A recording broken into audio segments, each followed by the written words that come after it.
करवीर तालुक्यातील शिंगणापूर इथल्या सांगावकर मळ्यातील बंद बंगला फोडून रोख रक्कम आणि दागिने चोरणाऱ्या चोरट्यांना कोल्हापूर स्थानिक गुन्हे अन्वेषण शाखेने अटक केली।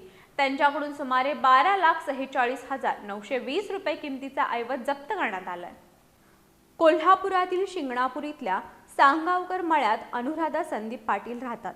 1 जून ते 4 जून या कालावधीत त्या त्यांच्या कुटुंबियांसह बाहेर गावी गेल्या होत्या। या दरम्यान चोरट्यांनी त्यांच्या बंगल्याच्या टेरेसवरील दरवाजा तोडून वरच्या मजल्यावरील बेडरूममध्ये प्रवेश केला होता। चोरट्यांनी या ठिकाणचं लोखंडी कपाट फोडून त्यातील सोन्याचे 77 ग्रॅम वजनाचे दागिने, चांदीचे 150 ग्रॅम वजनाचे दागिने आणि 60,000ची रक्कम चोरून नेली होती। या प्रकरणी अनुराधा पाटील यांनी करवीर पोलीस ठाण्यात फिर्याद दाखल केली होती। ही चोरी राजारामपुरी परिसरातील आदित्य चौगले आणि त्यांच्या साथीदारांनी केल्याची माहिती कोल्हापूर स्थानिक गुन्हे अन्वेषण शाखेला मिळाली होती।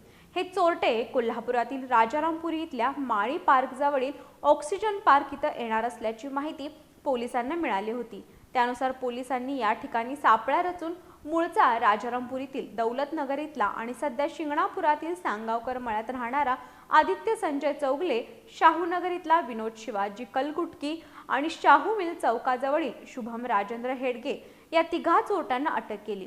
त्यांच्याकडून सोन्या चांदीचे दागिने आणि रोख रक्कम असं सुमारे 12,46,920 रुपये किमतीचा ऐवज जप्त करण्यात आलाय।